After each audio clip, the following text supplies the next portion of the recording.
man claims he can control a swarm of deadly bees. Now, he'll try to prove it by baiting himself with 60,000 stinging insects.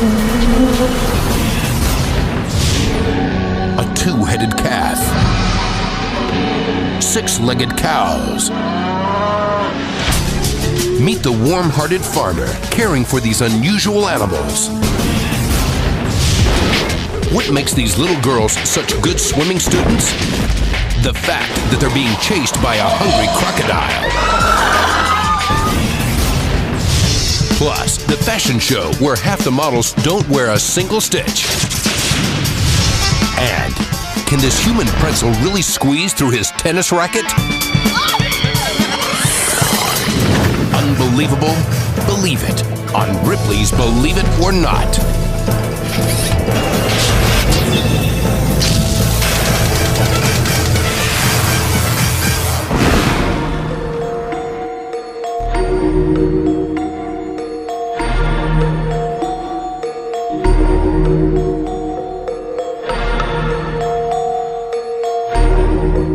Welcome to Ripley's, where something unbelievable awaits around every corner. Do you hear that? The familiar buzzing sound? It's not the fluorescent lights in here. It's a frenzied swarm of bees. About 1,000 of them, whose sole purpose is servicing the queen. And there's a man who has learned the secret to controlling these unpredictable stinging insects. And what he is about to do with about 60,000 of them will earn him the title of King Bee, or the Bee Man. Researcher Norman Gary has an unbelievable relationship with bees. So unbelievable, in fact, he's about to cluster 60,000 of them on his body and cram another 50 inside his mouth. During my 50-year career with bees, I've been stung maybe 75,000 times at least. So how has Norman survived such a hazardous occupation? Simply put, he knows bees. Since I was 4 years old, I've been fascinated by insects, but honeybees captured my heart when I was a teenager. I found a wild hive and I got hooked on them. As Norman grew, so did his interest in bees. Eventually, he earned his PhD in apiculture, the study of honeybees. My serious studies have dealt with their behavior, especially the way they communicate. Communication is the key to the doctor's success. Bees transmit information to one another using sense of smell and bee pheromone, a chemical secreted by the insects. For example, the queen releases a pheromone to tell the other bees that she's there. Norman has developed his own queen bee pheromone, and the substance has given him an extraordinary and commanding power over the insects. He can literally make bees do almost anything he wants them to. For example, with just a small drop of the substance, Norman coaxes this bee to leave its tiny cage and make a beeline directly to the end of his nose. A great trick, but that's just one bee. What Norman's about to attempt next will involve 60,000 of these stinging insects. If something goes wrong, Norman's very life will be in danger. Almost everyone can survive a single sting. But if you get several hundred stings, then that's serious business and you can die from it. As a safety precaution, Ripley's has an ambulance standing by. The paramedics know exactly what to expect if the swarm were suddenly to get out of control. Someone will come down with swelling in the respiratory area. Their lungs and their throat will swell up and they'll basically suffocate. For a bee, stinging is the ultimate sacrifice. Bees can only sting once. The act of plunging its barbed stinger into its victim literally pulls its body apart. The bee tugs and flies away, pulling the stinger structure out of her body, which makes it start pumping venom into your skin. It does a real number on you. Even the camera crew must take serious precautions, suiting up with protective netting, a measure that proves to be quite necessary. He begins by gathering together as many bees as possible, then dots his body with the bee pheromone. scoop them very gently so we won't hurt anyone. The bees, attracted to the scent, instinctively cling to Norman's clothing. Already I can begin to feel the weight. Bees are quite heavy. So far, the bees are behaving as expected, but Norman must stay calm and keep his movements controlled. Just one bee sting could send the wrong signal to the rest of the swarm and start a crazed chain reaction. Norman would suffer hundreds of stings in a matter of seconds. Well, I should have tightened my neck area there inside my shirt. Norman continues to place more and more bees on his body. It's incredible. You can't hear anybody. All you hear is this loud buzzing in your ears. Finally, this human beehive is completely immersed in bees, and still not a single sting. When you have bees crawling all over your skin, they tickle quite a bit, and you can feel them gripping your flesh. They have little claws, and they're hanging on for dear life so they won't slide off. And then when you get 5 or 10 pounds of bees hanging on to more bees, clustering over other bees, it's really pulling. You can feel it. As Norman shakes the bees from his body, his attention now shifts to an even more unsavory feat. This time, Norman uses a sponge soaked with an artificial nectar to attract the bees into his mouth. The bees quickly pick up on the scent and begin to enter. An endoscopic camera, typically used for medical procedures, reveals the unsettling and frenetic activity inside. With this many bees in your mouth, they're all pushing and shoving. They're like little pigs trying to eat at the trough. They all want to get to the food at the same time. So you can feel them pushing and moving around. If I don't control my tongue movements, then I might push against a bee, and that could cause it to sting. He tries to close his mouth, but with over 50 bees crammed inside, it's physically impossible. Getting the bees out is even more dangerous. Norman must fight the natural urge to gag, spitting the bees out without coughing. The slightest movement will rile them, causing what could easily be a fatal attack inside his esophagus. Amazingly, Norman wraps up his unbelievable demonstration without a single sting. Did any stings? Nope, no stingers. I suppose the bees think I'm their queen, and I don't mind them thinking that. You want to be very careful around these honeymakers, because every year more people die from bee stings than shark attacks. Now, there are few things more sacred than a dying loved one's last wish. And Carl Whitaker loved his father so much that he followed his dad's shocking final request when others told him he was crazy. His dad's whispered wish: to be skinned. Carl Whitaker and his dad Barry were best friends for the 30 years before Barry's death. So it was no surprise that when the time came, Carl vowed he would do anything to grant his dad's dying wish. But Carl had no idea just how bizarre that request would be, because it would mean removing and preserving a piece of his father's body forever.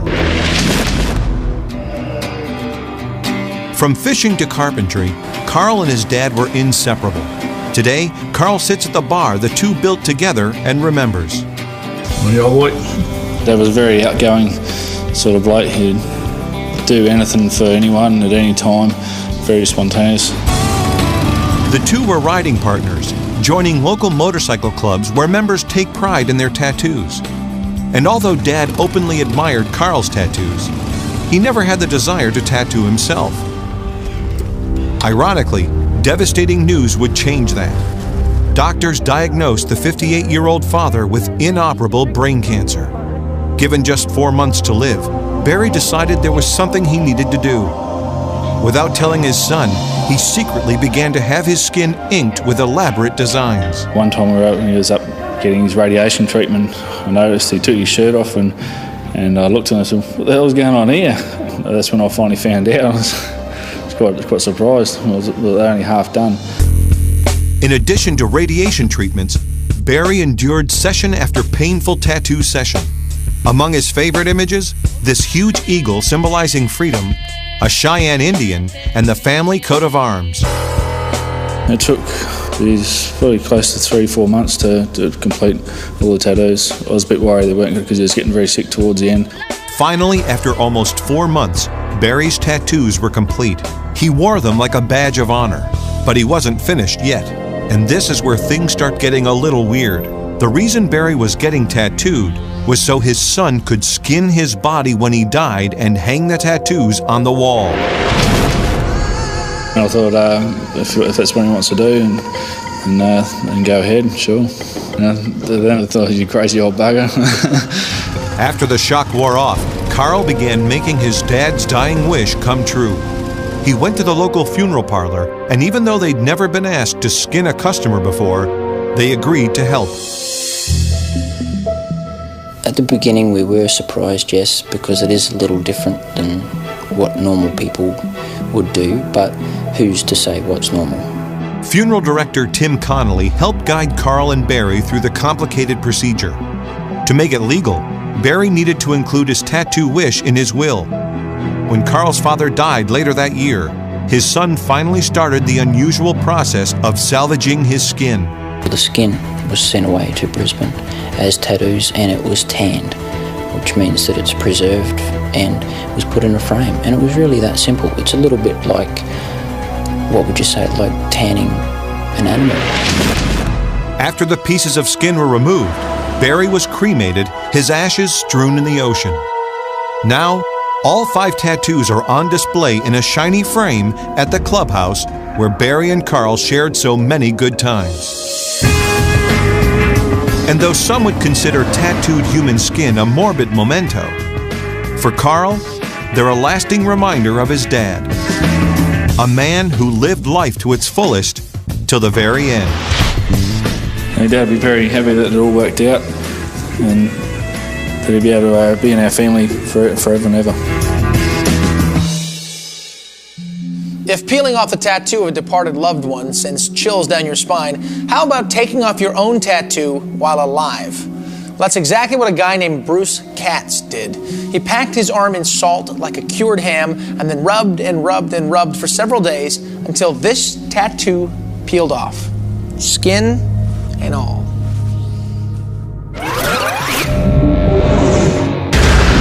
Next, how one farmer's helping these animal oddities live quiet, peaceful lives. Plus, the students learning to swim fast so they can escape from this wild crocodile. And can you tell which models are in a bikini and which ones are in the buff? The world's most unbelievable fashion show, coming up on Ripley's.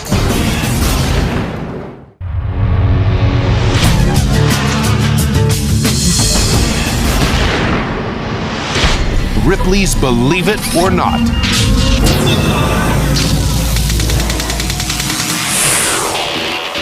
Mark Davies, a swim coach from Darwin, Australia, believes that the best way for his girls' swim team to improve their lap times is to visualize themselves swimming faster.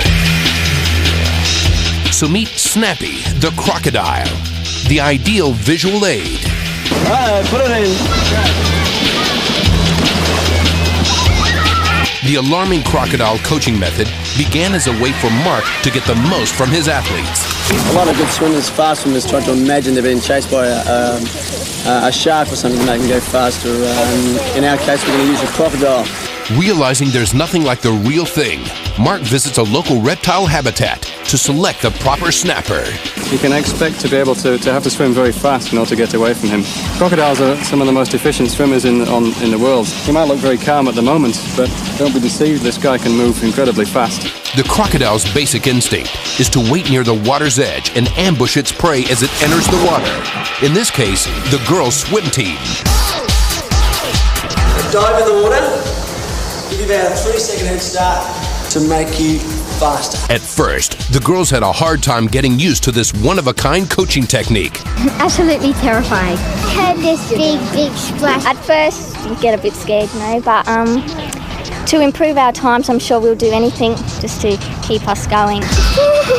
There were some understandably concerned parents as well. Oh, she's fine. She has such a good time. She gets a little bit sort of wary of it, but certainly gets it to the other end pretty quickly.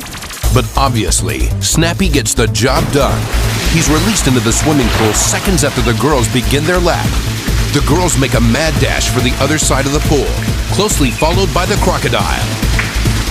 With adrenaline and fear fueling their muscles, the swimmers push themselves to the limit. They fly out of the pool screaming just before the croc can nip at their feet. Snappy's influence is working. The girls have smashed all their previous speed records, and so far, Snappy hasn't been able to catch up to any of the scampering swimmers. Believe it or not.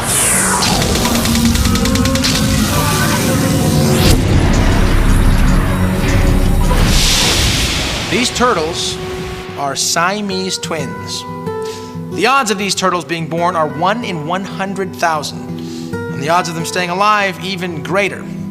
But these guys are 5 years old.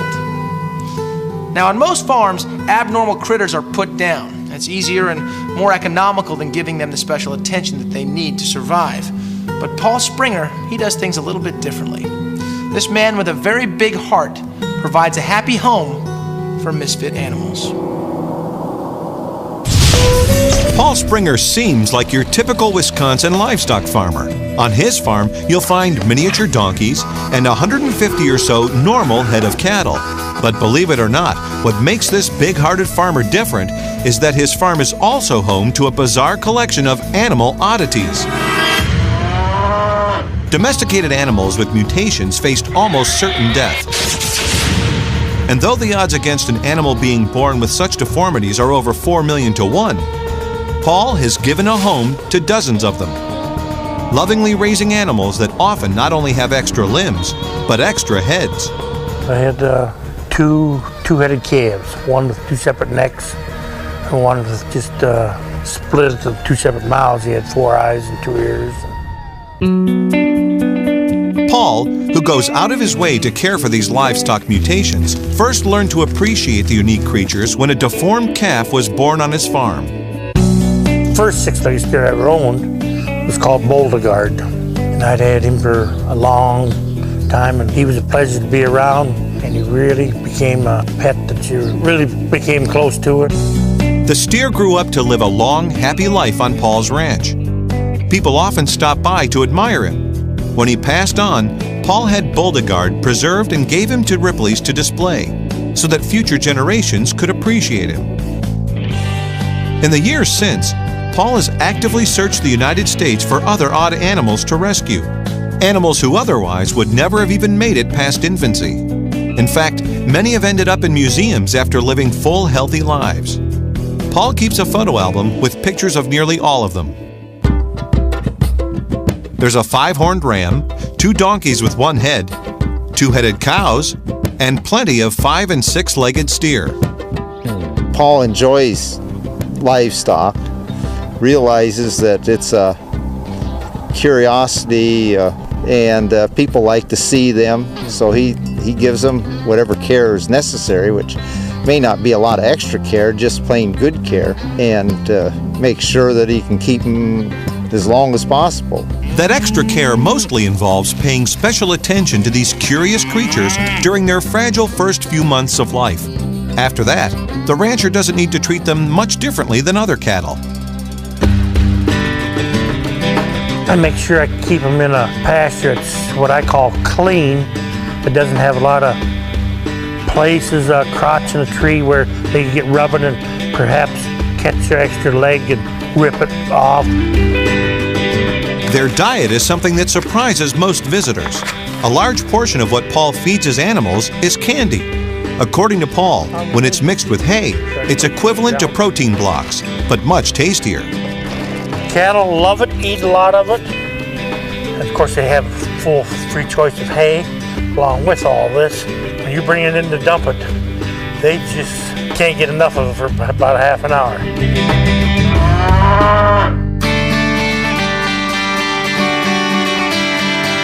This farmer with a heart of gold says he'll continue his mission of raising and caring for these abnormal creatures as long as he keeps finding them.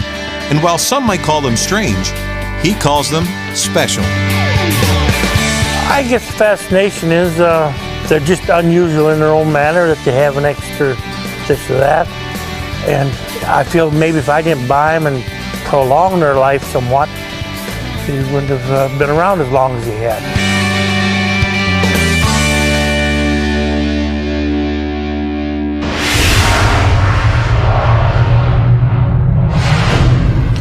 One, 2, 3, 4, 5, 6. You might think that a veterinarian could just remove these extra legs. Now think again.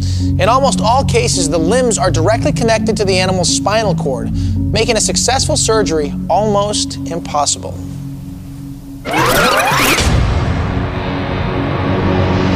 Next, this guy is 6'2", 220 pounds, but he swears he can fit every inch of his frame through this tennis racket.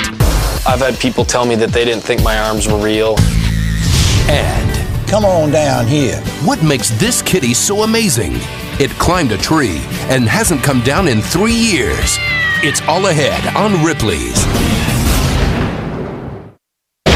Whether they're playing with toys, playing with each other, or just hanging out people watching, cats are known for their curious nature. But Ripley's found one feline whose unusual habits set it a breed apart. Because believe it or not, this cat insists on living in a tree. And it hasn't come down once in over 3 years. You hear me? Come on down here. The strange scenario all started when barking dogs sent this cat clawing up the bark of this oak tree. Charles McLean, a resident of Carthage, Mississippi, named him Tree Cat after discovering the frightened feline clinging to the branches above.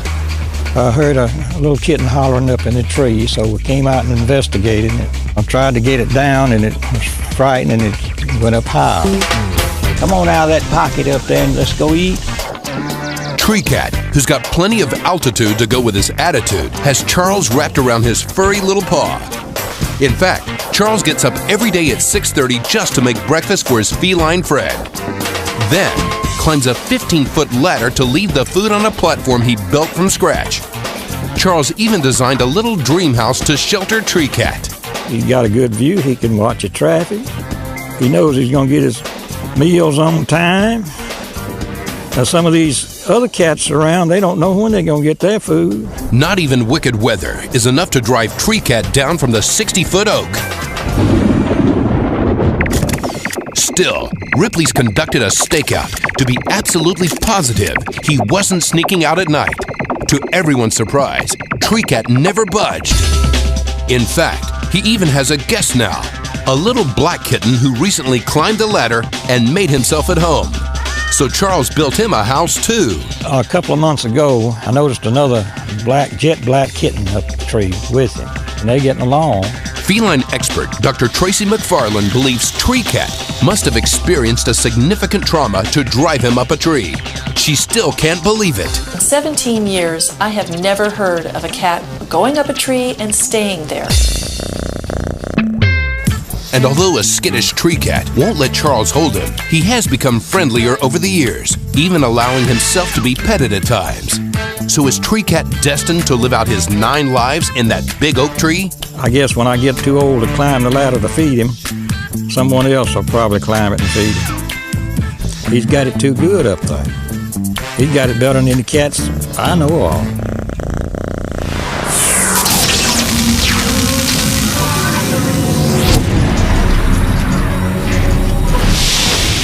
The guy in this next story really knows how to handle a tennis racket.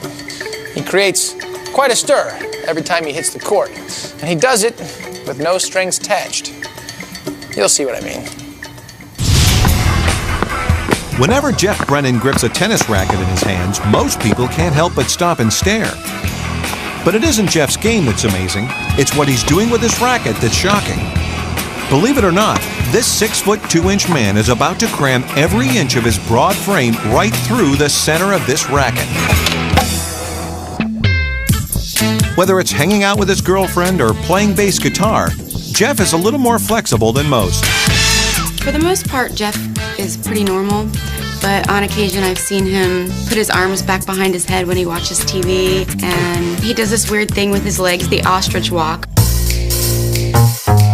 I just started walking like that one day, and I thought it looked funny, and people got pretty freaked out, so I kept doing it. Doctors say Jeff's flexibility is due to extra elasticity in the tendons and joints of his body. This human pretzel first realized he had a special talent when he was a kid.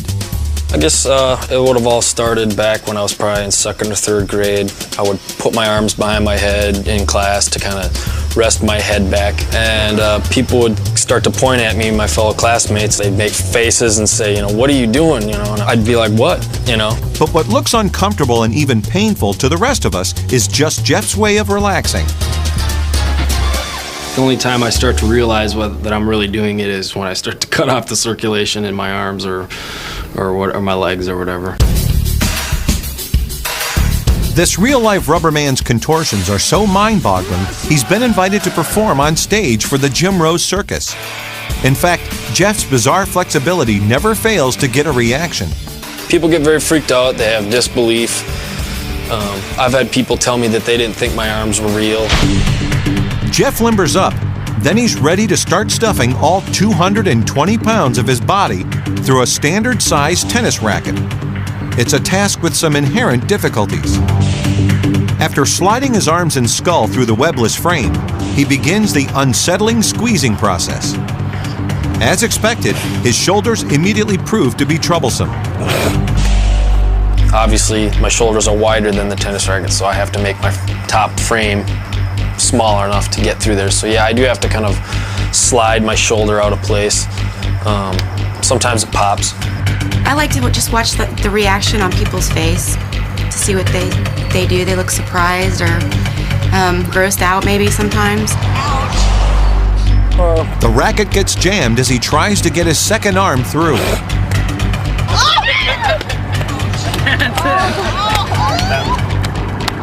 It takes a couple of minutes, but this contortionist manages to wedge himself out of a very tight bind.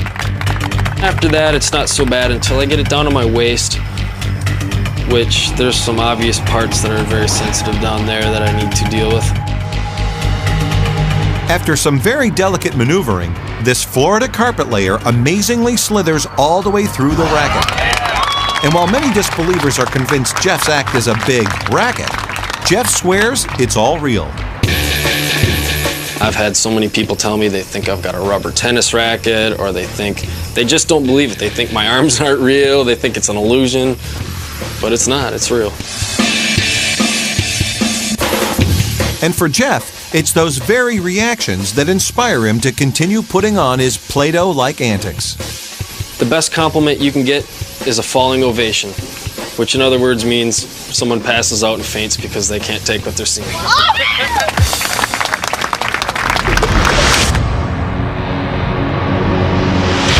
Next, Megan Evans will risk choking and possible electrocution while trying to swallow this electric lightsaber. If you can think of something that's the right shape, I could probably do it. And this man's done almost everything possible upside down. Now, Mark Kenny will attempt his most physically challenging feat ever. Will he have the strength to walk all 110 stories of the World Trade Center on his hands? Find out in tonight's Ripley's Challenge. A group of medical students has gathered to observe a demonstration so challenging it pushes the boundary of human limits. A demonstration that's literally hard to swallow.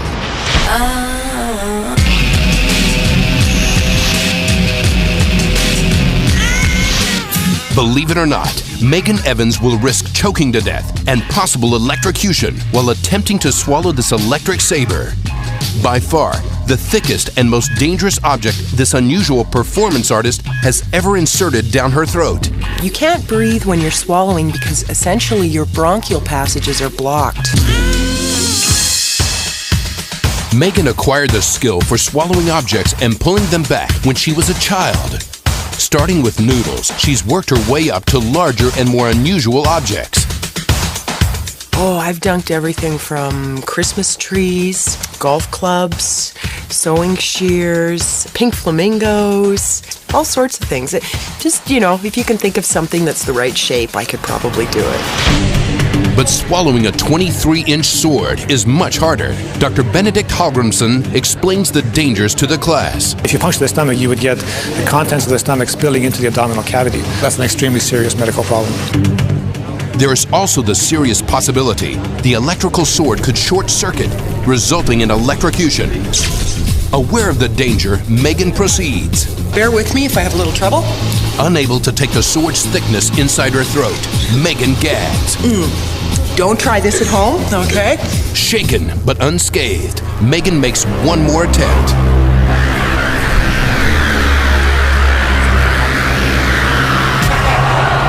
Incredibly, Megan has managed to take in all 23 inches of the sword. Her illuminated throat is proof that the fiber optic saber is actually passing through her neck and into her esophagus. I like to swallow swords because it's a mind over matter issue. It's something that a lot of people would claim was impossible, and so I feel a certain sense of pride. And with each new prop, there's new difficulties and challenges, so it never really gets boring.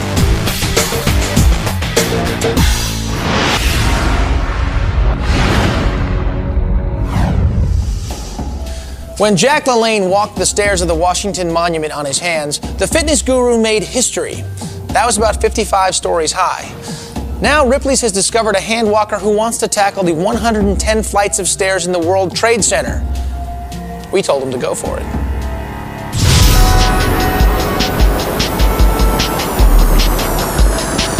In the world of sport, Mark Kenny's a man who has earned his reputation by hand, step by step. Because Mark's known as the world's greatest hand walker.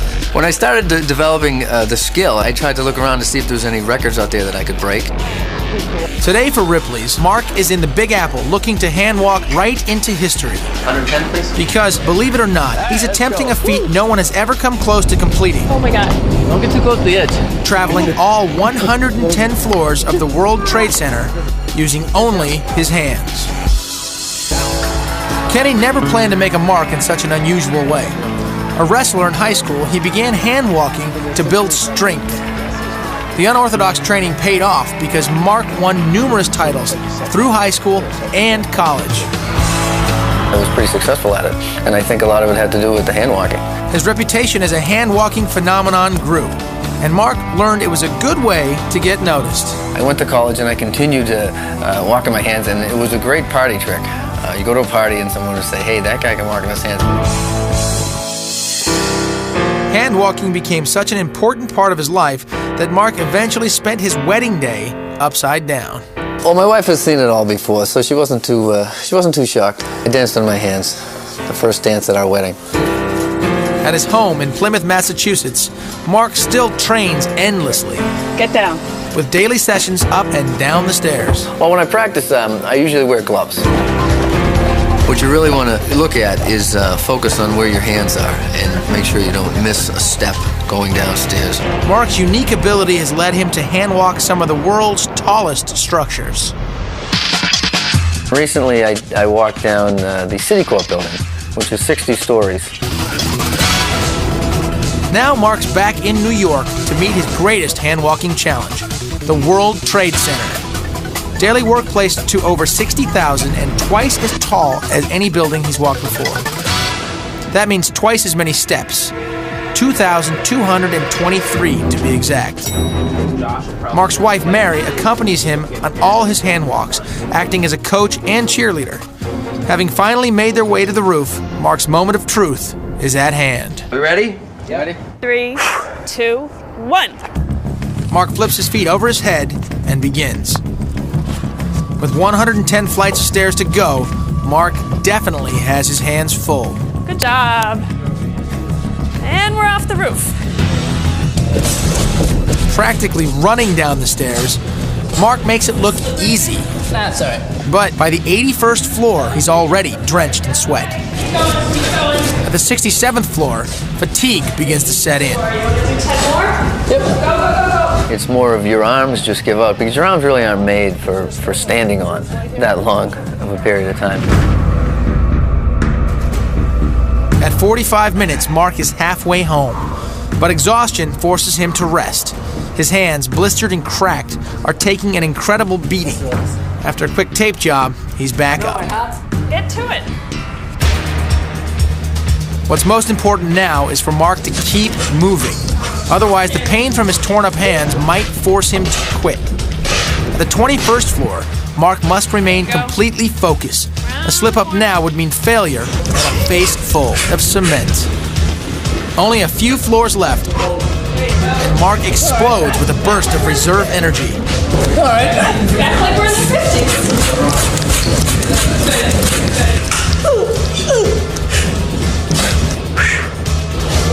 3 floors left. All right, 30 seconds.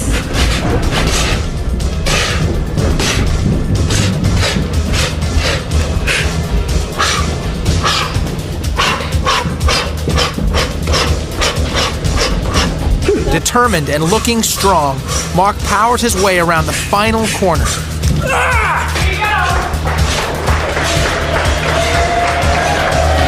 And he's done it.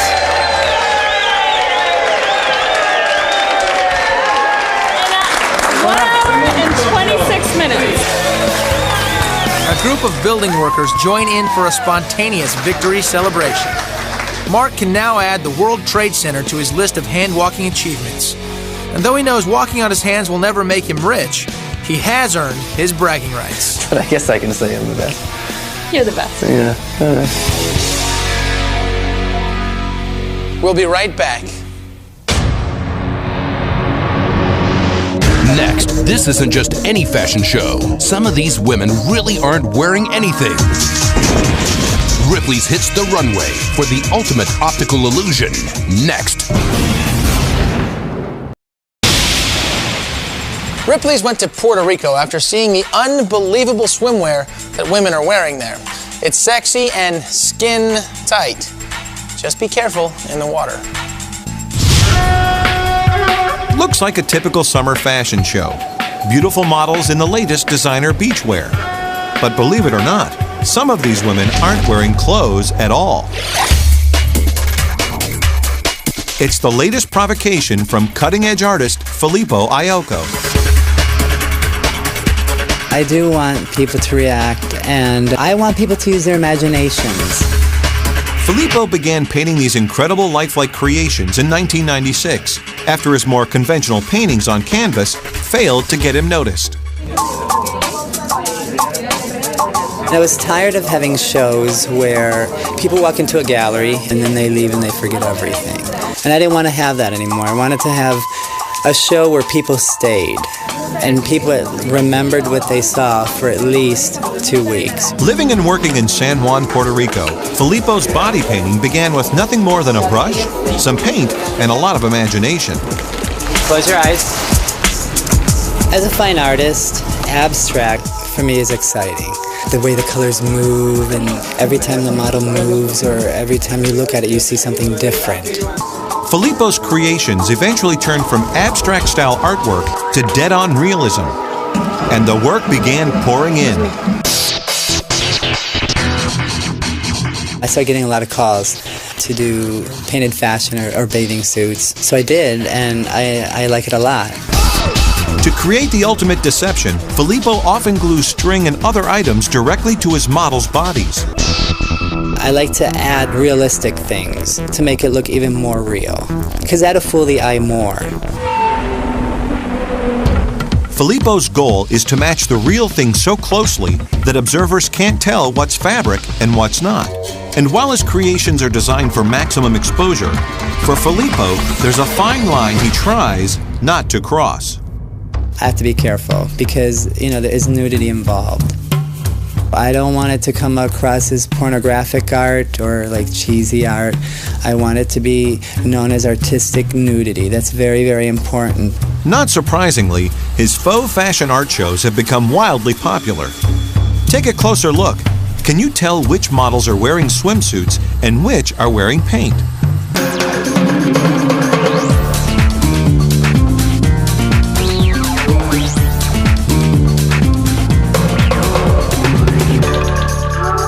I'd say that half of them had me fooled. I kept thinking that these were mostly bathing suits.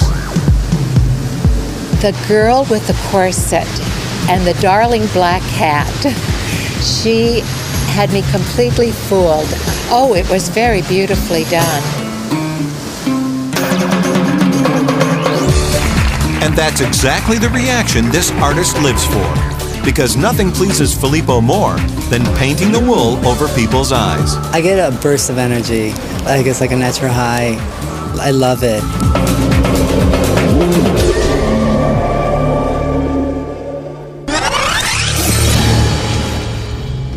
Next, these tools weren't used by any handyman, but they were used on human beings. The blood-curdling truth behind these atrocious medical devices when we tear into the Ripley vault.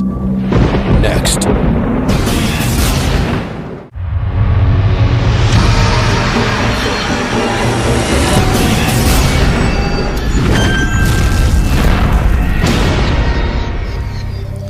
The Civil War was an extremely bloody event. Over 600,000 American men died, most of them expiring not on the battlefield, but in military hospitals being treated for their wounds. If you wonder why, check out this cutting-edge medical technology from the 1860s. This is an amputation kit, provided to doctors who used it to remove limbs before gangrene could set in. It included a scalpel, large cutting pliers, a lance, a hacksaw for fingers, and a bone saw for those stubborn limbs. There's only a couple of things missing: anesthetic and sterilization. That's right, these devices were used to remove arms and legs without being sterilized and without any painkillers. Unbelievable? Believe it.